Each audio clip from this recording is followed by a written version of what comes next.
என்னோட ஃபர்ஸ்ட் நன்றி வந்து நான் வந்து இந்த படத்துக்கு எங்கள் அம்மாவுக்கு தான் சொல்லணும். எங்கள் அம்மா வந்து எனக்கு ஒரு பெரிய சப்போர்ட்டாக இருந்திருக்காங்க இந்த படத்தில். என் ஸ்ட்ரெஸ் எல்லாம் அவங்க எடுத்துக்கிட்டாங்க. ஸோ ரொம்ப ரொம்ப தேங்க்ஸ்மா. அண்ட் அடுத்து வந்து அஃப்கோர்ஸ் நான் இங்கே நிற்கிறதுக்கு காரணம் என்னோட மென்டார், என்னோட தெய்வம், என்னோட எல்லாருமே தனுஷ் சாருக்கு ஒரு பெரிய தேங்க்ஸ். நான் இந்த மேடையில் நின்னாலும் எந்த மேடையில் நின்னாலும் அவருக்கு நான் தேங்க்ஸ் சொல்ல கடமைப்பட்டிருக்கேன். So thank you sir. அண்ட் இந்த படத்தோட ஃபர்ஸ்ட் வந்து இந்த படம் எனக்கு அப்ரோச் பண்ணது தினேஷ் சார் தான் வந்து இந்த படம் என்ன அப்ரோச் பண்ணாரு. ஸோ வந்து அவர் நான் ஃபர்ஸ்ட் மீட் பண்ணும்போது நான் வந்து இவர் நம்மள ப்ராஜெக்ட் பத்தி டிஸ்கஸ் பண்ண தாண்டி அவர் உடம்ப தான் நோட்டீஸ் பண்ணேன். அவ்வளோ ஃபிட்டா இருக்காரு அவர் நான் ஜிம்ல பார்த்து பழக்கம். பட் ஆனால் அவர் பயங்கர ஃபிட்டா இருந்தாரு. But is a very very nice person. ரொம்ப வார்மா இருந்தாரு அண்ட் ரொம்ப வெல்கமிங்கா இருந்தாரு. அண்ட் அவர் வந்து என்ன அவரோட சேர்ந்து நான் தனஞ்சயன் சாரையும் மீட் பண்ணேன். தனஞ்சயன் சார் வந்து நான் அவர்கிட்ட இருந்து நிறைய கத்துக்கிட்டேன் இந்த படத்துல. நான் அவர் வருவார், டெய்லி செட்டுக்கு வருவார். அவர்கிட்ட நான் டெய்லி பேசுவேன். பேசுறதுல வந்து நான் நிறைய கத்துக்கிட்டேன் அவர்கிட்ட. அண்ட் இந்த ப்ராஜெக்ட் எனக்கு கொடுத்ததுக்கு தினேஷ் சாருக்கும் தனஞ்சயன் சாருக்கும் ரொம்ப ரொம்ப தேங்க்யூ சார். அண்ட் என்னோட இந்த படத்தோட டைரக்டர் மகேஷ், அவர் வந்து ரொம்ப ரொம்ப ஹார்ட் ஒர்க் பண்ணுவாரு. நான் அவர் செட்ல நான் உட்காந்து பார்த்ததே கிடையாது. ஷூட்டிங் எப்போ வரைக்கும் போனாலும் ஃபுல் எனர்ஜியோட இருப்பாரு. அது எப்படின்னே தெரியல ப்ரோ. அவருக்கு ஈக்குவலா எனர்ஜி கொடுக்க இந்த படத்தோட கேமராமேன் அவரும் ரெண்டு பேரும் பயங்கர எனர்ஜியா இருப்பாங்க. இவராச்சும் ஓகே, இவருக்கு என்ன டைரக்டர்ஸ் தான் சொல்லிடுவாரு ஷூட்டிங் வந்து ப்ரோ இப்போ காலையில 6 வரைக்கும் போகுதுன்னு சொல்லி நான் ஓகேன்றேன். அவர் சார் 6 மணி வரைக்கும் போதா? கேமராமேன் சார் சார் 6 மணி வரைக்கும் எப்படி சார் என்கிட்ட சொல்லிட்டு பார்த்தா அவரு ஒரு சைட்ல பயங்கர எனர்ஜியா இருப்பாரு. அது எப்படின்னே தெரியல. ஸோ பட் ஆனா படம் வந்து நல்லா வந்திருக்குன்னு சொல்றாங்க சார். ஸோ உங்களுக்கு all the best. So thank you sir. And இங்க வந்து எல்லாருமே ரொம்ப நல்லா பேசினாங்க. பட் அந்த I don't know if I'm deserving of all that compliments. ஆனா அது அப்படி இருந்தா ரொம்ப ரொம்ப சந்தோஷம் தான். ரொம்ப தேங்க்யூ. அண்ட் இந்த படத்தோட ஹீரோயின் நாகதுர்கா, அவங்களுக்கு நான் தேங்க்ஸ் சொல்லணும். அவங்க ஃபர்ஸ்ட் படம் ரொம்ப கோஆப்ரேட் பண்ணாங்க. டைரக்டர் சொல்றது வந்து டெலிவர் பண்ணாங்க. அப்படி ரொம்ப ட்ரை பண்ணாங்க. எதுவுமே இல்லை. அவங்க டான்ஸ் சூப்பரா ஆடுறாங்க. ஸோ அதனால அவங்க all the best you Nagadurga. And Vanitha ma'am வந்து அவங்களை நான் வந்து ஃபர்ஸ்ட் டே அவங்க செட்டுக்கு வந்தாங்க. ஸோ வந்து அவங்க வந்தோடனே அவங்க ஃபர்ஸ்ட் பார்த்தோன்னே இப்படி பேசினாங்க. எனக்கு அந்த அவங்க வந்து அதே நாள் தான் செல்வா சாரும் வந்தாரு. அதை நான் சொல்றேன். பட் ஆனால் எனக்கு ஆல்ரெடி அந்த ஸ்ட்ரெஸ்ல இருந்தேன். பட் ஆனால் அவங்க வந்து ரொம்ப என்விரான்மெண்ட் ஆல்ரெடி ரொம்ப கம்ஃபர்டபுள் ஆக்கிட்டாங்க.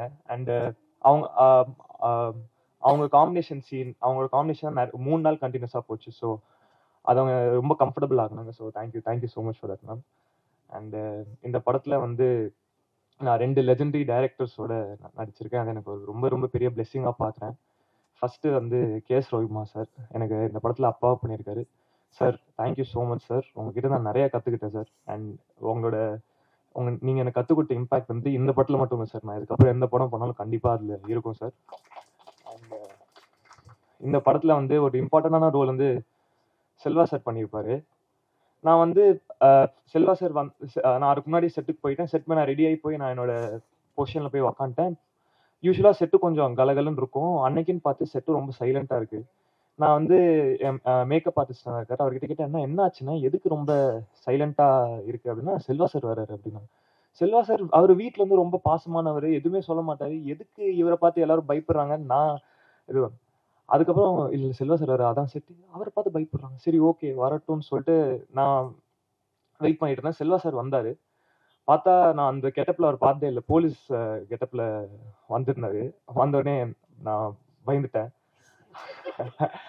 அவர் வந்து உக்காந்து எனக்கு ஹைப்பா அப்படின்னாரு. சார் ஹாய் சார் அப்படின்னேன். அதுக்கப்புறம் டைரக்டர் வந்தாரு, சீன்லாம் சொல்லுவாரு. அதுக்கப்புறம் ஃபர்ஸ்டே கட்டை எடுத்து தூக்கிற மாதிரி ஷாட் தான். கட்டை எடுத்து தூக்கி அடிச்சாரு ஃபர்ஸ்டே. நான் பயந்துட்டேன். பட் ஆனால் செல்வா சாரோட நடிச்சது எனக்கு ஒரு பெரிய பெரிய ஆனர். நிறைய கற்றுக்கிட்டேன் sir. Thank you so much sir. And இந்த ஈவெண்ட்டுக்கு வந்த கேபி பாலா ப்ரோ, தர்ஷன் ப்ரோ, அப்புறம் சுப்பிரமணியம் சிவான எல்லாருக்கும் ரொம்ப ரொம்ப தேங்க்ஸ். அண்ட் இந்த படம் வந்து நல்லா வந்திருக்கு நான் நம்புறேன், நல்லா வரும்னு நம்புறேன். அண்ட் உங்க சப்போர்ட்டும் தேவை. படத்தை கண்டிப்பாக தேட்டரில் பாருங்க. Thank you so much. என் பேரு நாகதுர்கா. நான் தெலுங்கு பொண்ணு தான், தெலுங்கானா பொண்ணு தான். எனக்கு ப்ராப்பராக தமிழ் பேச தெரியாது, கொஞ்சம் கொஞ்சம் தான் நான் பேச தெரியும். Forgive my mistakes. Coming to the film Love O Love, I would like to take this opportunity to thank my director Magesh Rajendran sir, my producers Dinesh Raj sir, Dhananjayan sir, for choosing me for the film and making sure that I'm comfortable over here in Chennai and even the sets. And all the artists here, the legendary personalities sitting over here. I'm very blessed that to work with the great personalities like Ravi Kumar sir, ma'am, Vanita Jayakumar ma'am, Saundarya ma'am, and my mother, Ramya ma'am. So, coming to the teaser, hope you guys loved the teaser, and even the film is very like you'll all will love the film. We all need your blessings and support. Thank you. Thank you for the support. எல்லாருக்கும் வணக்கம். First of all Dhanan, thank you so much for invite me. வரும்போது ஆக்சுவலாக எனக்கு தெரியாது Ravikumar sir இங்கே இருப்பார் அப்படின்னு. ஏன்னா என் சினிமா பாதை ஆரம்பிச்சு வச்சது ரவிக்குமார் சார் தான். So thank you sir. ரொம்ப சந்தோஷமா இருக்கு. ஏன்னா ரவிக்குமார் சார் ஒரு படம் ஓகே பண்றாருன்னா ஸ்டோரி ரொம்ப ஸ்ட்ராங்கா இருக்கு. ஏன்னா அவரோட ஒர்க்கை நான் ஒரு 35 நாள் கூடவே இருந்து பார்த்தேன். அண்ட் எனக்கும் அந்த படத்தில் அப்பாவா இருந்தார், அண்ட் பவிஷுக்கு அப்பாவா இருக்கார். And it's a blessing for Pavish. And நீங்கள சூப்பராக பண்ணிடுவீங்க. அண்ட் ஆக்சுவலாக என் ஃப்ரெண்டு முரளி எப்போ பார்த்தாலும் பவிஷ் பவிஷ் பவிஷ்ன்னு பேசிட்டே இருப்பான் வீட்டில் வந்து. என்னடா இவன் அப்படின்னு. இன்னைக்கும் நான் அவனை கூப்பிட்டேன். இல்லை பவிஷ் நல்ல பையன், நீ போ, கண்டிப்பாக போ அப்படின்னு சொன்னான். ஸோ மீட் பண்ணுறது ரொம்ப சந்தோஷம். தேங்க்யூ. அண்ட் தனஞ்சயன் சார் இண்டஸ்ட்ரியில் பேசிட்டே இருப்பாங்க. தனஞ்சயன் சார் மாதிரி ஒரு ப்ரொடியூசர், ஒரு டிஸ்ட்ரிபியூட்டர்ஸ் இருக்க மாட்டாங்கன்னு. ஸோ அதை நேரில் பார்க்குற வாய்ப்பு எனக்கு கிடைச்சிது எங்கள் படத்துக்கு வரலாம். So thank you sir. ஏன்னா ஈஸியாக ஒரு விஷயத்தை ஓகே பண்ணவே மாட்டார். நிறைய கரெக்ஷன்ஸ் போகும். அப்புறம் எனக்கு ஒரு லிஸ்ட் அனுப்புவார், இது ஓகேவா பாருங்க அப்படின்பாரு. டைலாக்ஸ் முதல் கொண்டு எல்லாத்துலேயுமே ஒரு பெர்ஃபெக்ஷன்ஸ் பார்க்குற ஒரு ப்ரொடியூசர்.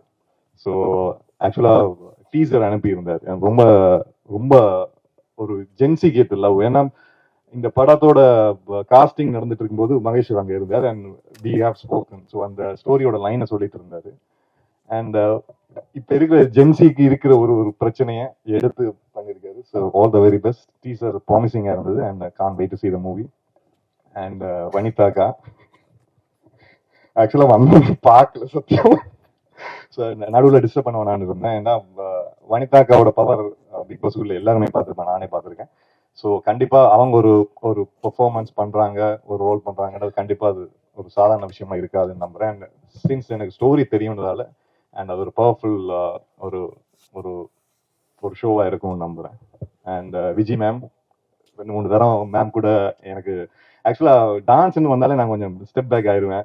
அதுவும் விஜி மேம்ட்டா கொஞ்சம் ஓகே, மேமுக்கு தெரியும் என்ன பற்றி லெஃப்ட் ரைட். அண்ட் அப்படி ஒரு டேலண்டடான ஒரு சினிமாட்டோகிராஃபர், சாரி இப்போ டான்ஸ் மாஸ்டர் இந்த படத்துக்கும் பண்ணியிருக்காங்கிறது ரொம்ப சந்தோஷமா இருக்குங்க. அண்ட் ஓவராலாக இந்த படம் நல்லா வந்திருக்கும். ஏன்னா தனஞ்சயன் சார், மேம், எனக்கு பிடிச்ச ஆர்டிஸ்ட் எல்லாம் இருக்காங்க. ஸோ கண்டிப்பாக இது ஒரு பவர்ஃபுல் ஒரு ப்ராஜெக்டாக இருக்கும்னு நம்புகிறேன். உங்களை மாதிரி நானும் வெயிட் பண்ணுறேன். அண்ட் ப்ரெஸ் அண்ட் மீடியாஸ், உங்களோட சப்போர்ட் இந்த படத்துக்கு தேவை. ஸோ எல்லாருக்கும் சப்போர்ட் பண்ணுங்க. தேங்க்யூ. இவ்வளோ ஆகிட்டா நீ. பத்திரிகை ஊடக நண்பர்கள் முதற்கொண்டு அனைவருக்கும் இனிய வணக்கம். முதல்ல இந்த படத்தை பற்றி பேசுறதுக்கு முன்னாடி, நான் இதுக்கு முன்னாடி மேடை ஏறின அந்த நினைவுகளில் வந்து 1 மாதம் ஆயிடுச்சு. அதுக்குள்ள என்னுடைய குரு, நான் எங்கே போனாலும்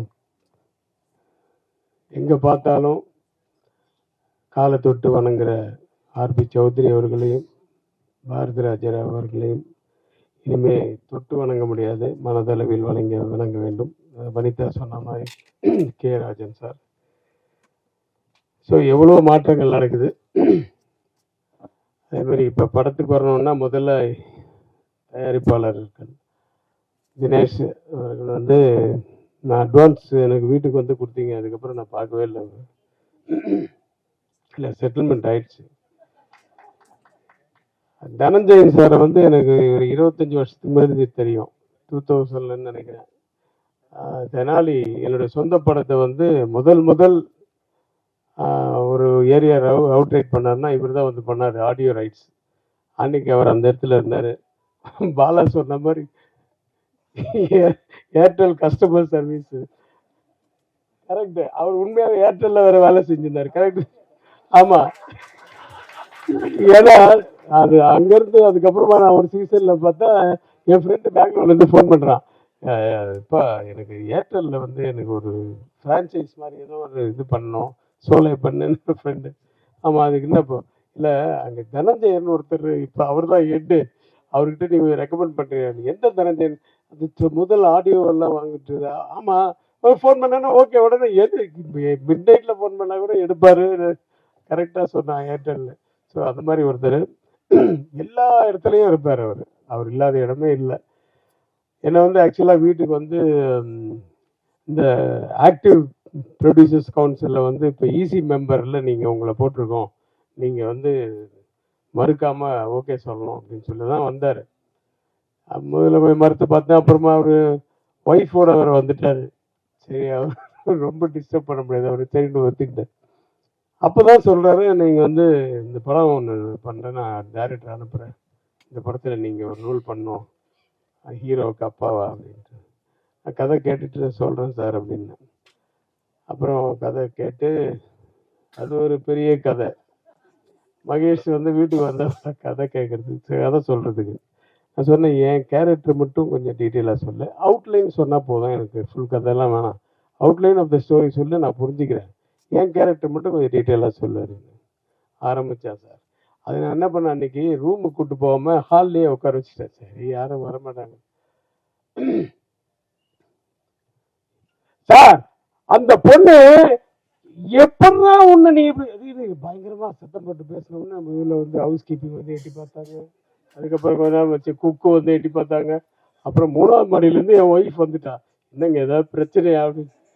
இல்லை ஒன்றும் இல்லை, அவனுக்கு இது தண்ணி காஃபி இல்லை, வேலை கொடுத்தாச்சு, காஃபி கொடுத்தனால ரொம்ப சூடாக இருக்கான், மோர் கொடு அப்படின்னு சொல்லி மோர்.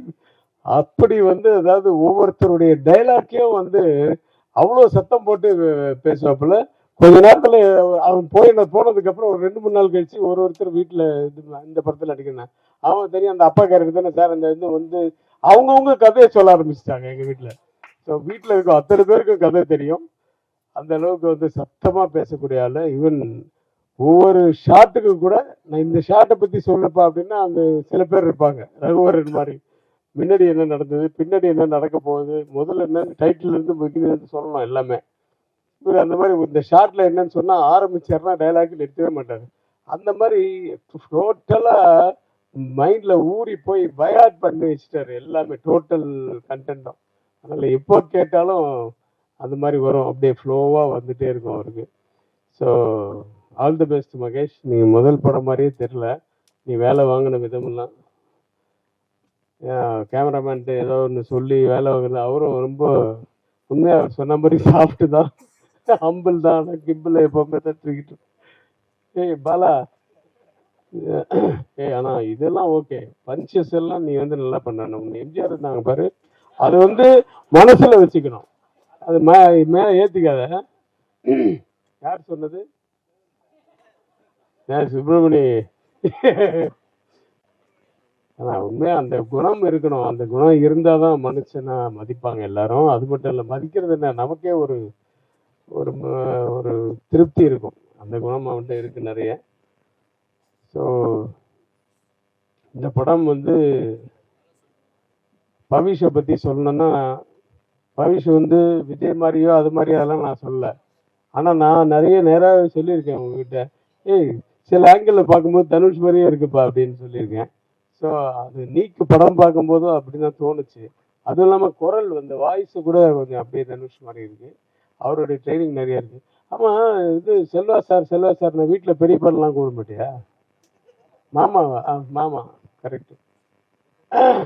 அவங்க அம்மா வருவாங்க 2-3 நாள் ஷூட்டிங். எல்லாருமே நான் வந்து சின்ன வயசுலேருந்து பார்த்தது. வனிதாவும் அப்படி தான், இந்த ஏஜ்லேருந்து தெரியும்.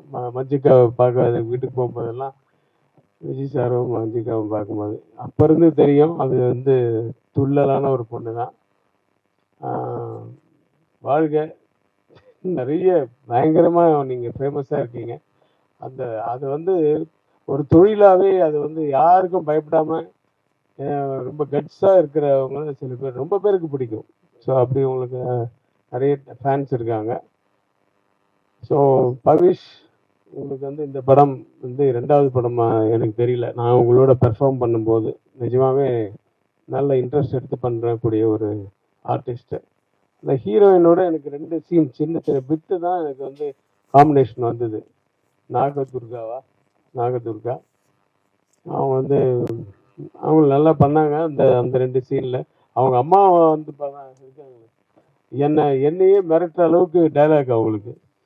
சரி, ஆனால் கொஞ்சம் பயந்துட்டேன், என்னடா அது அப்படின்ட்டு அப்படியே சமாளிச்சுட்டேன்னு வச்சுக்கோங்க. எனக்கு ஒய்ஃபாக பண்ணவங்களும் சூப்பராக பண்ணாங்க.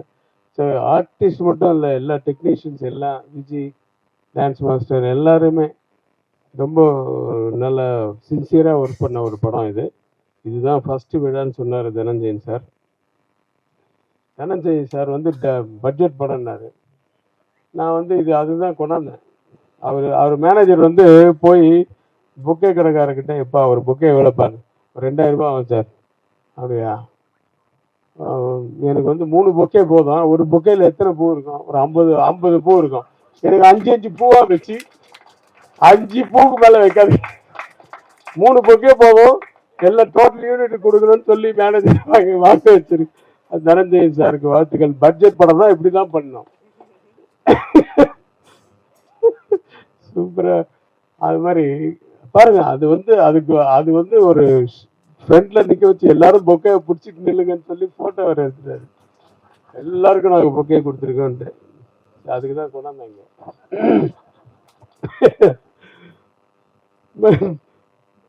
பணம் பேசும்போது அப்படிதான் எல்லா பட்ஜெட். வனிதா வந்து எக்ஸ்ட்ரா ஒரு நாள் நடிச்சாங்க, நான் காசே வாங்கல அப்படி இப்படி. நான் கூட தான் எக்ஸ்ட்ரா நடிச்சேன், எங்க கொடுத்தீங்க? எனக்கு பேசுறத விட ஒரு நாள் எக்ஸ்ட்ரா தான் நடிச்சேன். அதுவும் மிட் நைட்டு வந்து நடிச்சேன். அப்புறம் எப்படி பாருங்க, லாஸ்ட்லி அப்படி இருக்காங்க. அவங்க ஒரே ஊருப்பா, அதனால சொன்னேன். ஏன்னா என் படத்துல 2 பேரும் ஹீரோ ஹீரோயின் நடிச்சாங்க. நான் அவனுக்கும் அப்பா, இவருக்கு அப்பா, தனுஷுக்கு அப்பா, நிறைய பேருக்கு அப்பாவை ஆக்கிட்டாங்க என்ன. ஸோ ரொம்ப சந்தோஷமா இருக்கு இந்த நடிப்பு தொழிலும். ஆனால் போர் அடிக்குது. ஏன்னா நடிப்புன்னு வந்துச்சா கட்டுன்னு சொன்னா போய் உட்காந்து மைண்டு ஃப்ரீ ஆயிடுது. ரொம்ப போர் அடிக்குது, அப்படியே இருக்கும் தூக்கமா. மறுபடியும் சார் ஷார்ட்டு கூப்பிட்றாங்க அப்படின்னா தான் மறுபடியும் வரும். ஆனால் டைரக்டர் ஆனால் ஒரு மைண்டில் இருக்கும் பாருங்க, 1000 விஷயங்கள் இருக்கும் இல்லையா. அடுத்த காஸ்டியூம் என்ன, அடுத்த ஷார்ட் என்ன, அடுத்த மாதத்துக்கு என்ன சிஜிக்கு ஷார்ட் எப்போ ரெடி பண்ணணும், அடுத்த லொக்கேஷன் என்ன, ஐயோ எல்லாமே மைண்டில் போட்டு அட் த சேம் டைம் வந்து எல்லாரையும் சமாளித்து பண்ணக்கூடிய ஒரு தொழில் அது டைரக்ஷன்ன்றது. அதில் வந்து கிரேட்டான ஒரு நபர். அவர் இன்னும் மறக்கவே முடியல. அவரை பற்றி வீடியோஸாக ஆரம்பித்து அவரை பற்றியே தான் போட்டுட்ருக்காங்க பாரதிராஜா சார். அன்றைக்கி பார்த்தா எங்கள் ஷூட்டிங், சரி நான் ஷூட்டிங் முடித்த உடனே நான் அன்றைக்கி நைட்டு, ஏன்னா இப்போல்லாம் எங்கே பகலில் எடுக்கிறாங்க, இந்த யூத்து பசங்க நைட்டில் தான் ஷூட்டிங் வைக்கிறாங்க. சரி ஷூட்டிங் முடிச்சு மறுநாள் காலம்புரை போய் பார்க்கலான்னு பார்த்தா அதுக்குள்ளே தேனிக்கு கொண்டு போயிட்டாங்கன்னு சொன்னாங்க. பார்க்க முடியாம போச்சு. இப்போ ஷூட்டிங்கில் அவருடைய ஃபோட்டோ வச்சு இரங்கல்லாம் தெரிவித்தோம். ரொம்ப கஷ்டமாக இருந்தது. ஏன்னா ஒரு இண்டஸ்ட்ரியே திருப்பி போட்ட ஒரு மனிதர், ஒரு இயக்குனர். அவருக்கு முன்னாடி நம்மெல்லாம் ஒன்றுமே இல்லை. ஸோ அப்பேற்பட்டவர், அவருடைய ஆத்மா சாந்தி அடையணும். சௌத்ரி சார் ஆத்மா சாந்தி அடையணும். ராஜன் சார் எல்லாருடைய வாழ்த்துக்களோட இந்த படம் மிகப்பெரிய வெற்றி அடைய எல்லாம் வல்ல இறைவனை வேண்டி விடைபெறுகிறேன். நன்றி, வணக்கம்.